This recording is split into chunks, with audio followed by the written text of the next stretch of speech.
CM face तो न कुछ जगह वैकेंसी है और न पिछले 20 वर्षों से कोई वैकेंसी था।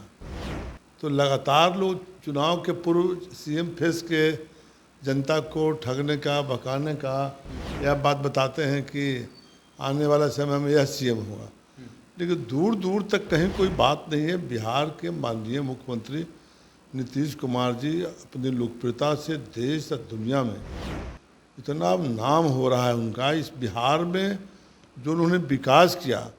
अब लोग कल ही लोग बोल रहे थे कि हम हैदराबाद से आ रहे हैं, अब हैदराबाद को ही पीछे छोड़ रहा है। मैंने अब किसी दक्षिण उत्तर पूर्व की बात जो करते थे, अब पटना शहर हो या कहीं भी जाने का हो, रोज़ हम 2 दिन पहले भी गए बेतिया में, तो 4 घंटा बेतिया कहाँ था, कहाँ दिन भर के लोग सफ़र करते थे।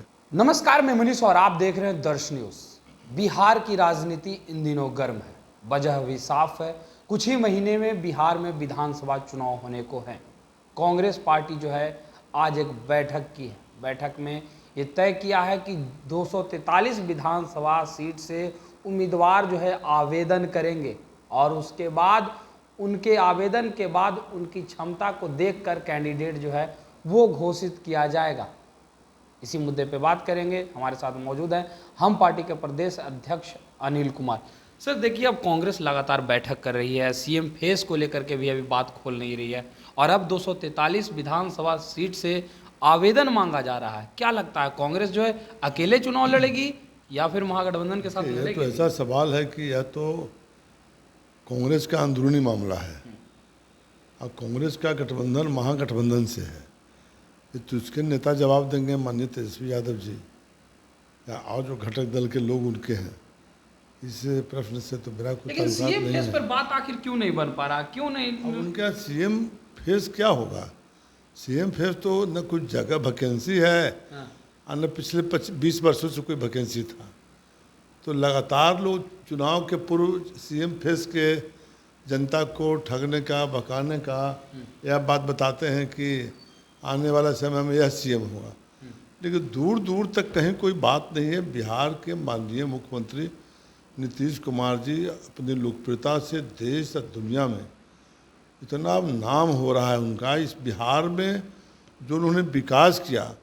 अब लोग कल ही लोग बोल रहे थे कि हम हैदराबाद से आ रहे हैं, अब हैदराबाद को ही पीछे छोड़ रहा है। मैंने अब किसी दक्षिण उत्तर पूर्व की बात जो करते थे, अब पटना शहर हो या कहीं भी जाने का हो, रोज़ हम 2 दिन पहले भी गए बेतिया में, तो 4 घंटा बेतिया कहाँ था, कहाँ दिन भर के लोग सफ़र करते थे, वहाँ पहुँचते थे। चारों ओर बढ़िया रोड, चारों ओर रिंग रोड, अब बिजली बत्ती, समूचा निवेश करने के लिए कल कारखाना, प्रत्येक जिला में polytechnic college, engineering college, medical college. विकास का धारा जो नीतीश कुमार जी ने, माननीय मुख्यमंत्री जी ने बढ़ाया, वो अविस्मरणीय हुआ, अकल्पनीय हुआ।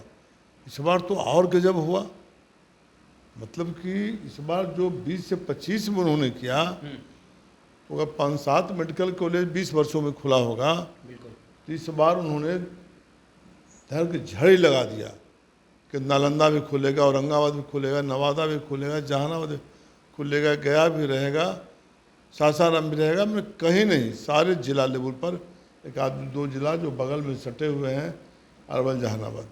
तो इस तरह से मेडिकल कॉलेज, इस तरह से व्यवस्था, समूचा खेलो इंडिया। आप बताइए कि कल्पना करता था कोई?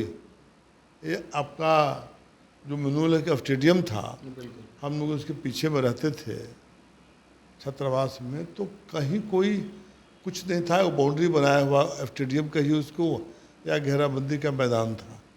कुछ था 70 वर्षों में, 65 वर्षों में? माननीय मुख्यमंत्री जी ने क्या कर दिया। चले जाइए बोध गया में, जो हम लोग तैराकी वगैरह देखने गए, जो खेलो इंडिया में जो भाग लिए, माननीय मुख्यमंत्री जी के कार्यक्रम में भाग लिए थे, तो लगता है कि विदेश पहुंचे हुए हैं। तो इस तरह का बोध गया या राजगीर या दरभंगा का एम्स या पटना का एम्स, चारों कौन क्षेत्र में कोई बतावे, कोई तुलना करे माननीय मुख्यमंत्री नीतीश कुमार जी से, उसके 1 पैसा की भी तुलना नहीं। एक सवाल और है सर, अभी नीतीश कुमार के ही पार्टी से उनकी पत्नी सांसद हैं सीतामढ़ी से, आनंद मोहन, राजपूतों को के कद्दावर नेता के रूप में जाने जाते थे। अभी एक बयान आया है महाराणा प्रताप के जन्मदिन के अवसर पर, उन्होंने कहा कि राजपूत लगातार जो है समाज में जितना योगदान दिए हैं अब नज़रअंदाज किए जाने लगे हैं।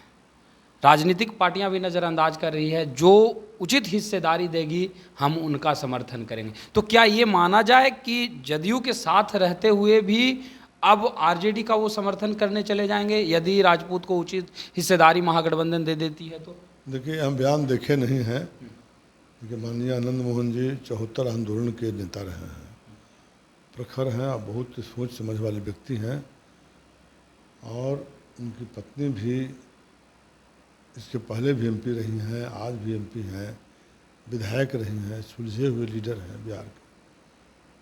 क्या बयान दिए हम नहीं देखेंगे, लेकिन वह एनडीए में हैं, एनडीए में रहेंगे और माननीय मुख्यमंत्री जी नीतीश कुमार जी से बेहतर बेहद अच्छा संबंध भी है।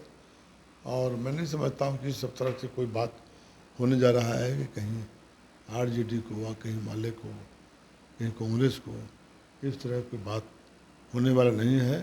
कोई छोटी मोटी बात पर कभी किसी का रिएक्शन आना है, वो तो होते रहता है, लेकिन ये सब कुछ नहीं है। एनडीए एकजुट है, एनडीए एकजुट होकर चुनाव लड़ेगा और भारी बहुमत से माननीय मुख्यमंत्री नीतीश कुमार जी के नेतृत्व में पूरा गठबंधन जीत हासिल करेगा। एक आखिरी सवाल मेरा रहेगा सर, वर्तमान में शिक्षा विभाग ने एक लेटर जारी किया है, समर कैंप लगाने की बात कही जा रही है और ये कहा जा रहा है कि जिस जिस विषय में छात्र जो हैं कमज़ोर होंगे उसके लिए विशेष क्लास का प्रावधान किया जाएगा और शिक्षकों का संभवतः छुट्टी जो है कैंसिल करने की बात की जा रही है।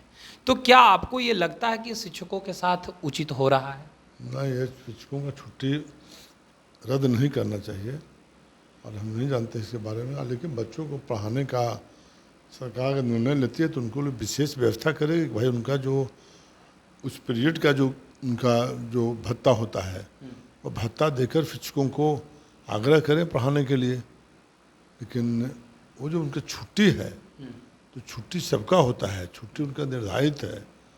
वो क्लास जब बंद होगा तो अपना उनका रूटीन है, सबका छुट्टी मिलता है विद्यालय में। एक लंबे समय से हम लोग देख रहे हैं बचपन से कि गर्मी की छुट्टी होता है, कुछ अलग है, ब्लॉक से वो अलग है, जिला के मुख्यालय से जो कर्मचारी हैं उससे उनका अलग संवर्ग है, शिक्षकों का संवर्ग है, बहुत अच्छे से काम कर रहे हैं। और छुट्टी के जहाँ तक मामला है तो छुट्टी के मामला में कटौती नहीं होनी चाहिए और उनके साथ भेदभाव भी ना होना चाहिए।